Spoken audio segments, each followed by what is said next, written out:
The linked offset messed up for the O and the Q. This linked offset was made by changing the text object to a path, doing linked offset, and then changing the color to black.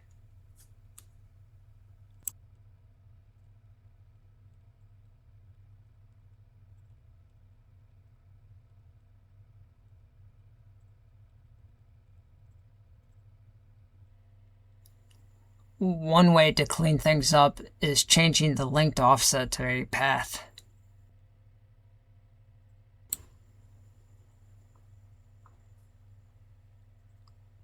Now you can manually change nodes, which is time consuming, but it works.